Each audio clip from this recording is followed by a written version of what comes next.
Okay, I will be doing the nonfiction book tag. I was tagged by Joe Swagman, by Joel Swagman Reviews.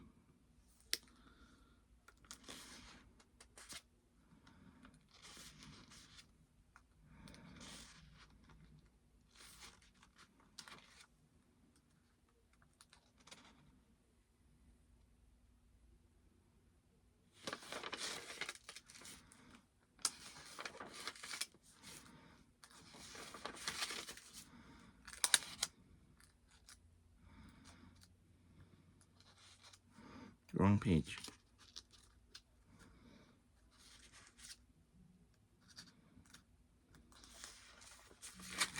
Let's see, types of, I looked up various types of nonfiction just so I could refresh myself. Those include biographies, autobiographies, memoirs, which I always thought were the same thing as biographies and autobiographies. I didn't realize they fall under a separate thing. History, self-help instructions, true crime, science and nature, cookbooks and guides, travel logs and travel guides, essays and commentary, and academic text and reference.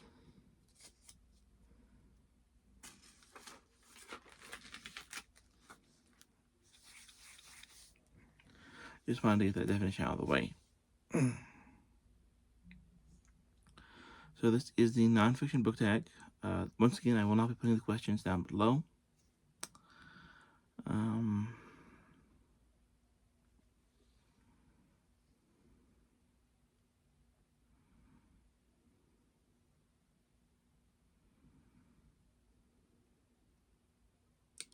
Question 1: What originally made you what was the originally made you interested in nonfiction? What originally made you interested in nonfiction?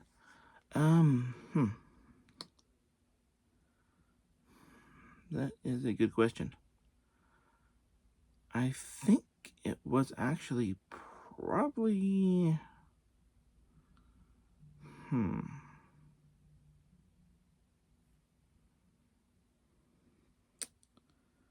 it was probably history. I would think it was probably World War II. Start with.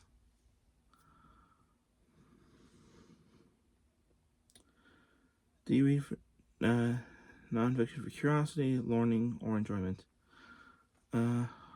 What is all three, Alex? Jeopardy reference. Pretty much all three when I do read nonfiction. Because usually with nonfiction, you're going to end up learning. You're curious about what you're looking at, and you're usually going to enjoy what you're reading. Usually when you're the first time you read nonfiction, 9 times out of 10, it's usually as a school assignment. But then later on, I think you start looking it up and reading for yourself. 3.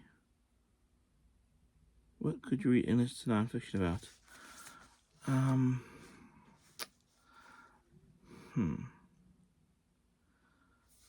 I can name several subjects, so I'm going to go ahead and name them.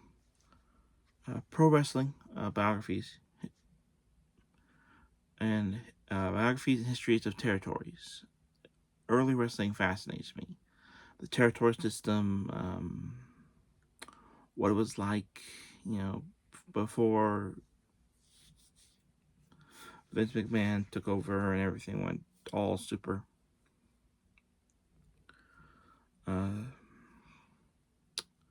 World War II, ancient Japan, the Old West, and medieval England are some of my favorites. I have listened to some stuff on Rome. I also love stuff about legends, Japanese legends being some of my favorites.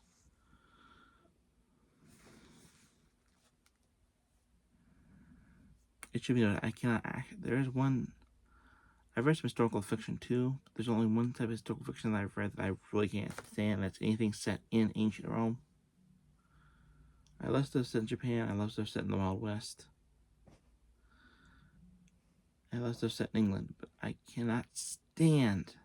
I've read several books set in ancient Rome. I just cannot stand stuff set in ancient Rome. I don't know why.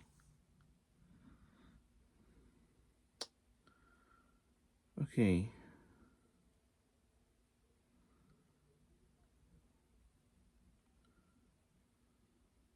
How do you usually discover our nonfiction books?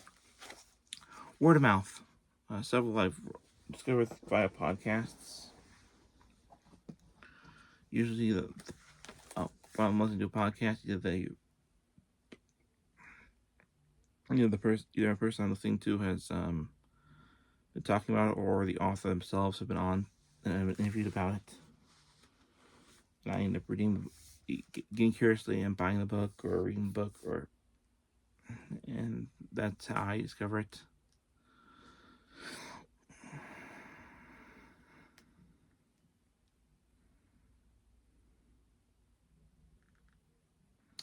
Do you follow an author or certain topics when choosing nonfiction?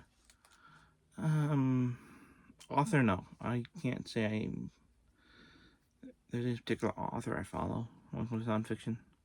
Topics, yes.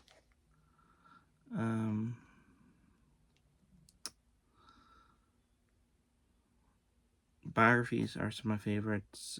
Essays, pro wrestling. I like historical stuff, collections of legends. I know those are fiction, but sometimes there'll be things like explaining the origin of the legend, which would fall into nonfiction, I believe. But weird war stories are always fun.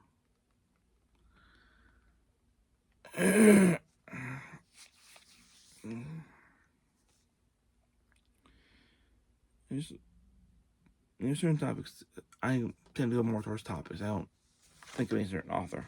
Okay. What nonfiction book stuck with you long after reading? That I can tell you right now. You actually see on the cover image. The Joy of Joe. And this is a collection of essays from various kids, now adults, edited by Jim Beard, with just a little bit Nern. And what it is, it's all throughout the era of G.I. Joe. And these are the various experiences with various versions of G.I. Joe.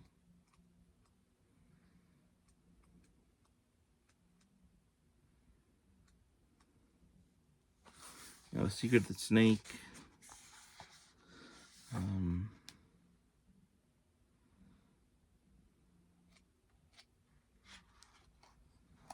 The Neon Joe. And it's a fun collection of stories talking about their adventures of G.I. Joe, and that would influence me long after I finished reading the book. I did a series for a while, G.I. Joe Boot Camp. I have several G.I. Joe figures still. I have a bunch of the comics, and it got me curious into the world of G.I. Joe. When I was younger, Mom forbid G.I. Joe in the house. The only classic toy lines so-called classic toy lines that we played with in the house were Turtles and Transformers. My brother was more of a Hot Wheels guy.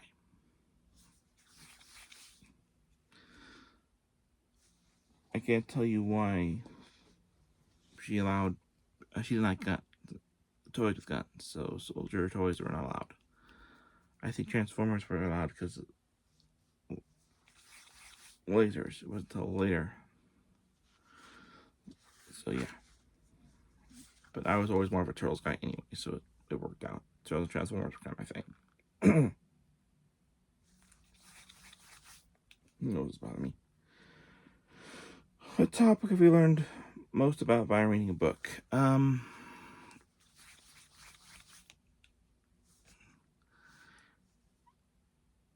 gonna probably say pro wrestling and history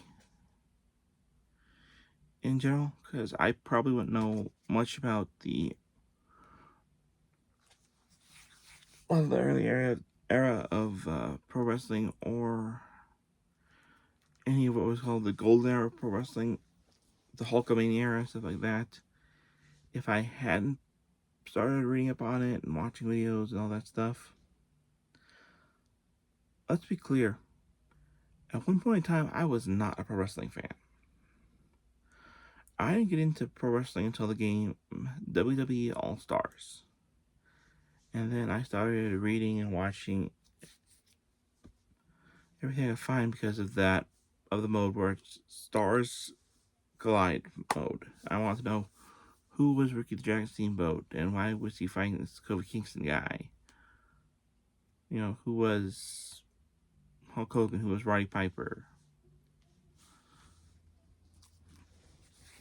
But I started reading.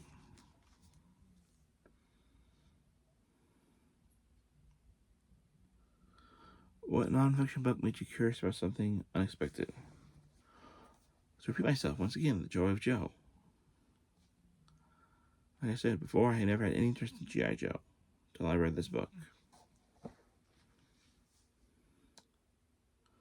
What topic do you recommend to everyone explore at least once? There's a lot of topics I can say, but I'm going to say probably history, and at the very least, the territories. Pro wrestling territories. At one point in time in history, pro wrestling fell into various territories. Everyone knows about the WWF and WCW, later WWE. The ones I would recommend learning something about, because there are so many books about it now, the two ones I can think of would be Portland Wrestling and Memphis Wrestling, as those are easy to find books on, and just the history alone and the videos you can find about these wrestlers like Roddy Piper, Jerry the King Lawler, and many others. That's just something that I think, even if you're not a wrestling fan, the history alone and the personalities, I think, are something that would be interesting. What nonfiction book would you recommend to someone who's curious about readers? Okay, that I think I can help. This one right here. It's a collection of essays. I have reviewed it. Kayfabe, a wrestling love story, by Dave Reuter. Now, what this is this is a look at WWF's golden era.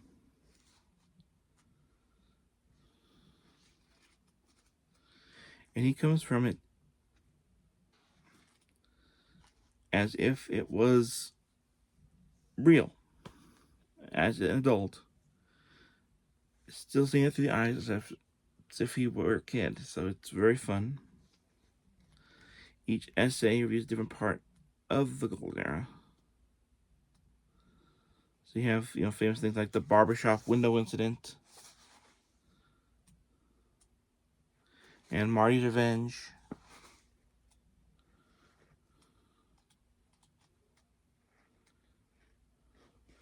Sometimes you'll talk about different Coliseum releases, like the Ken Patera story.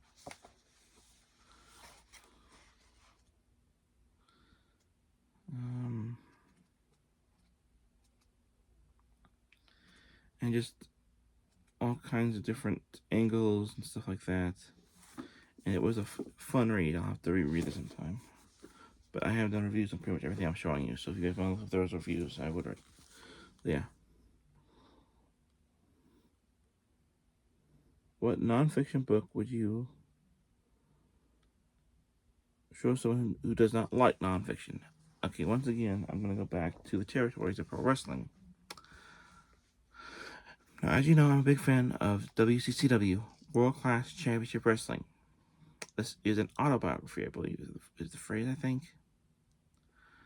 This was written by someone who was a fan of Fritz von Erich, who later on got to meet him and actually take care of him during his declining years and become a friend of his. So, of course, this is going to be biased, but it's done with love and compassion. So you know this is coming from a place of love.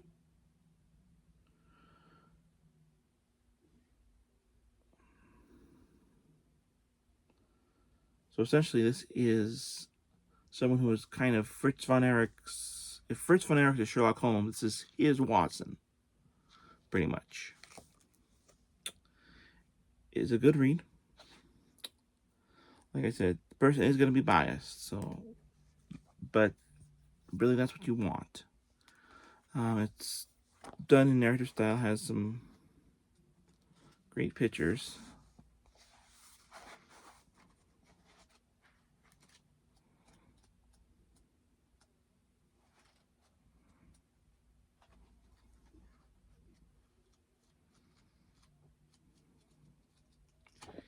And it's done.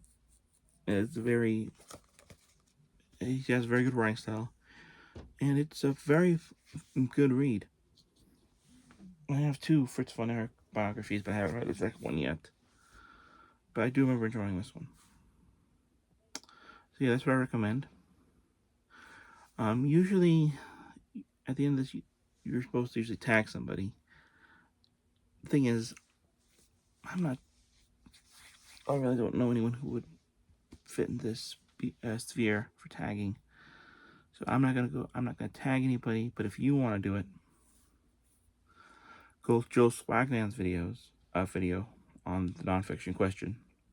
It's a nonfiction book tag, and you can just say I tagged you. Look under his video, and you'll find all the questions.